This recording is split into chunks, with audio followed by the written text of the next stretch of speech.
امریکی صدر Donald Trump نے کہا ہے کہ ایران کے خلاف جنگ جیت چکے، ان کے 58 بحری جہاز، ایئر فورس، دفاعی آلات سب تباہ کر دیے، اس کے باوجود جلدی نہیں نکلنا چاہتے۔ ہمیں یہ کام مکمل کرنا ہوگا، ہم امریکہ اور دنیا کو لاحق خطرے کو ختم کریں گے، ہم اپنا کام مکمل کرنے تک نہیں چھوڑیں گے۔ امریکی صدر کا کہنا تھا امریکہ تیل کی عالمی ترسیل کے لیے کام کر رہا ہے۔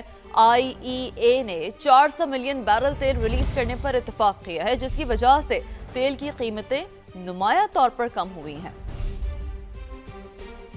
Well, it's only good if you win. You know, you can only do. And we've won. Let me say, we've won. You know, you never like to say too early you won. We won. We won the bet. In the first hour, it was over. We knocked out 58 naval ships.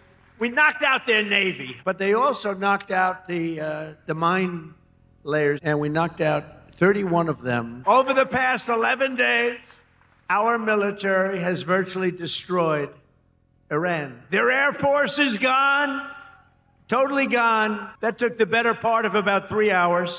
They no longer have radar. They don't have anti-aircraft equipment.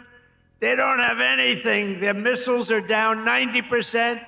Their drones are down 85%. We're blowing up the factories where they're made left and right. After midnight hammering, then we left. We figured that'll be the end of them for a while. But they started again. That's why we got to finish it, right?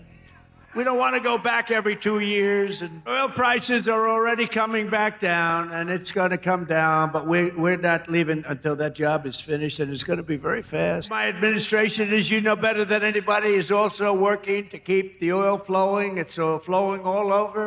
Earlier today, the International Energy Agency agreed to coordinate the release of a record 400 million barrels of oil from various national petroleum reserves around the world, which will substantially reduce the oil prices as we end this threat to America and this threat to the world. We don't want to leave early, do we?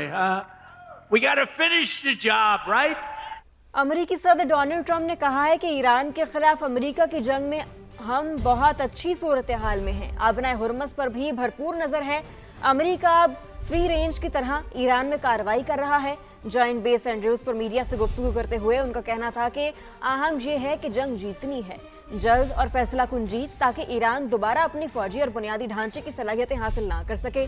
صدر Trump نے مزید کہا کہ اگرچہ وہ Tehran یا دیگر علاقوں کے بنیادی ڈھانچے کو تباہ کر سکتے ہیں، لیکن ایسا کرنے سے ملک کی دوبارہ تعمیر تقریباً ناممکن ہو جائے گی، لہٰذا وہ فی الحال ایسا نہیں کریں گے۔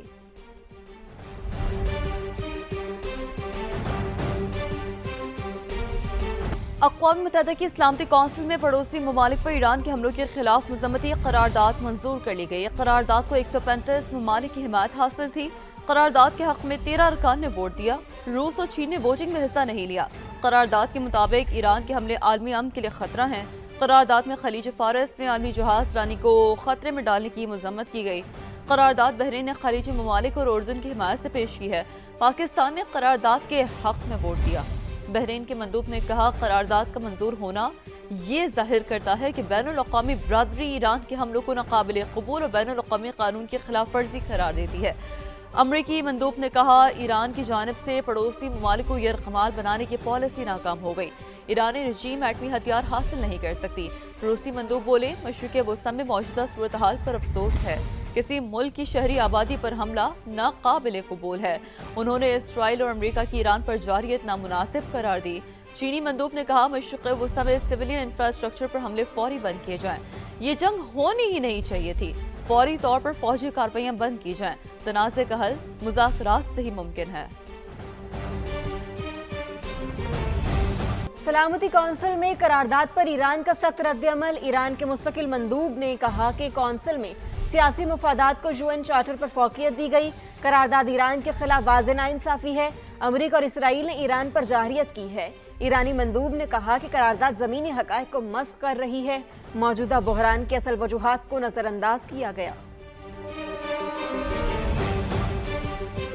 سلامتی کونسل میں جنگ بندی کے لیے روس کی جانب سے پیش کردہ قرارداد مسترد ہو گئی۔ روسی قرارداد میں مشرق وسطی میں فوری جنگ بندی کا مطالبہ کیا گیا تھا۔ شہریوں اور سول انفراسٹرکچر پر حملوں کی مذمت کی گئی۔ بحران کا حل مذاکرات اور سفارتکاری سے نکالنے کا مطالبہ کیا گیا تھا۔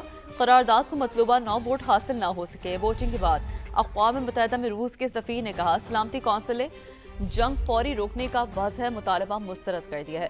بعض ممالک کے امن و بین الاقوامی قانون سے متعلق دعوے محض خالی نعرے ہیں.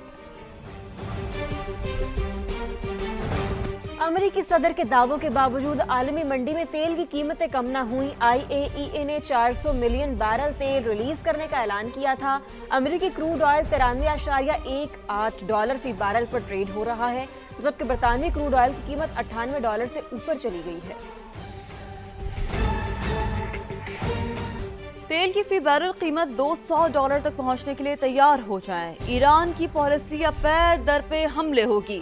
اپنا ہرمز میں آنے والا ہر جہاز ٹینکر ہمارا جائز ہدف تصور ہوگا.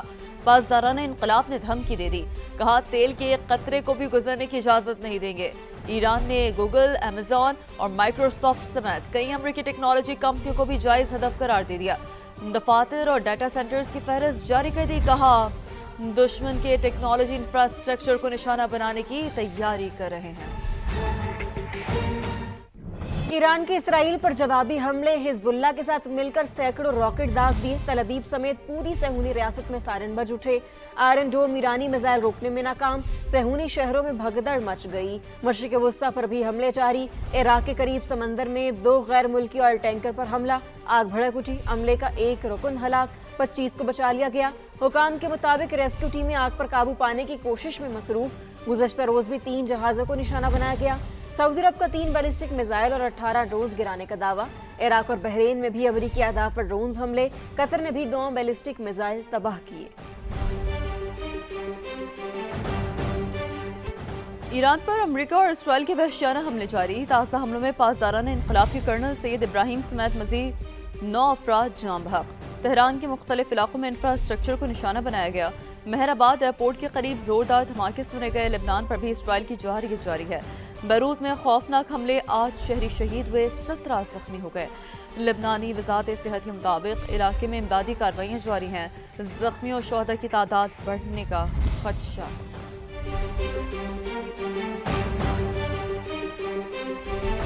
ایران میں بچیوں کے سکول پر حملے کا ذمہ دار امریکہ نکلا. امریکی فوجی تحقیقات میں بڑا انکشاف. امریکی اخبار نیو یارک ٹائمز حقائق منظر عام پر لے آیا.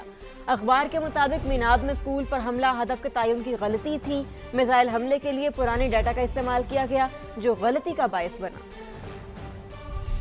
ایران کے اسکول پر حملے کا ذمہ دار امریکہ. فوجی تحقیقات میں بڑا انکشاف. نیو یارک ٹائمز حقائق منظر عام پر لے آیا. امریکی اخبار کے مطابق میناب اسکول پر حملہ ہدف کے تعین کی غلطی تھی. میزائل حملے کے لیے پرانے ڈیٹا کا استعمال کیا گیا. امریکی فوجی حکام کا کہنا ہے تحقیقات ابتدائی مراحل میں ہیں. پرانے ڈیٹا کو ڈبل چیک کیوں نہیں کیا گیا؟ اس اہم سوال سمیت کئی سوالات کے جوابات سامنے نہیں آئے. نیو یارک ٹائمز نے بچوں سے بھرے اسکول کو نشانہ بنانا حالیہ اشروں کی سب سے بڑی اور بھیانک فوجی غلطی قرار دیا. جنگ ختم کرنے کا واحد طریقہ ایرانی خود مختاری کو تسلیم کرنا ہے. جنگ میں ہونے والے نقصان کا ہرجانہ ادا کیا جائے.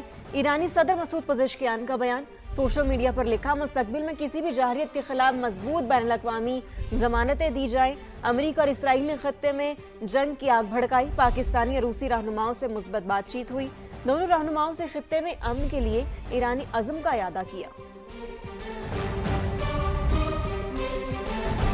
آگے بڑھتے ہم کو بتاتے ہیں حکومت نے پیٹرول اور ڈیزل کی قیمت جان بوجھ کر بڑھائی. کمپنیوں کو فائدہ پہنچایا. 19 ارب کا ٹیکہ لگایا. سابق وزیر خزانہ مفتاح اسماعیل کے پروگرام ندیم ملک لائیو میں حکومتی فیصلوں پر تنقید. کہا ٹیکس لگاتے، قیمتوں کو فوری نہ بڑھاتے. کفایت شاری پالیسی بھی مگر مچھ کے آنسو قرار. اسکول بند کرنے کے فیصلوں کو بھی آڑے ہاتھوں لے لیا.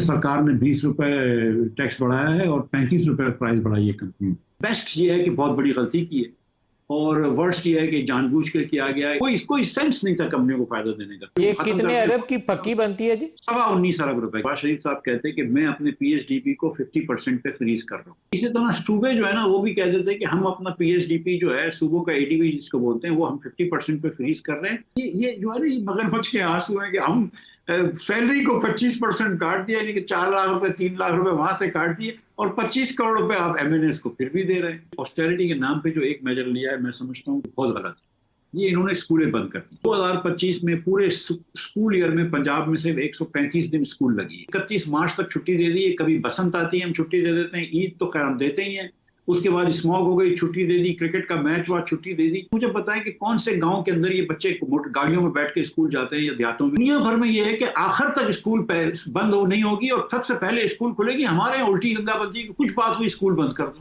فاہوں پر کان نہ دھریں نہ گھبرائیں. پاکستان کے پاس سرکاری ملکیت میں اپریل تک کے لیے پیٹرول اور ڈیزل کا وافر ذخیرہ موجود ہے. مزید تفصیلات رضوان عالم کی رپورٹ میں دیکھیے.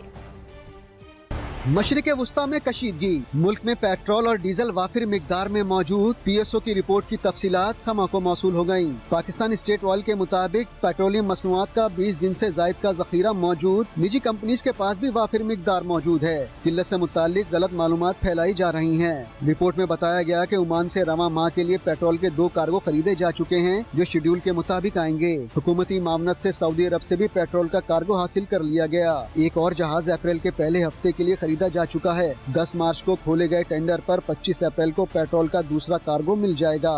پی ایس او حکام کا کہنا ہے کہ آبنائے ہرمز کی موجودہ صورتحال کے باعث کویت پیٹرولیم سے 2 تیار کارگوز پاکستان نہ پہنچ سکے. ڈیمانڈ اور سپلائی کے مطابق کارگوز کی تعداد کا فیصلہ کیا جائے گا. آنے والے زرعی سیزن اور اسٹریٹجک اسٹاک جمع کرنے کے لیے متبادل ذرائع آپشن پر بھی نظر ہے.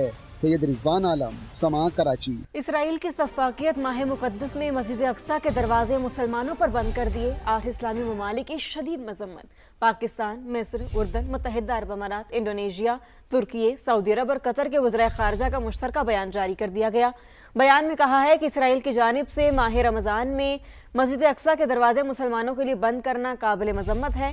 عبادت گاہوں تک جانے پر امتیازی رکاوٹیں بین الاقوامی قوانین کی کھلی خلاف ورزی ہے.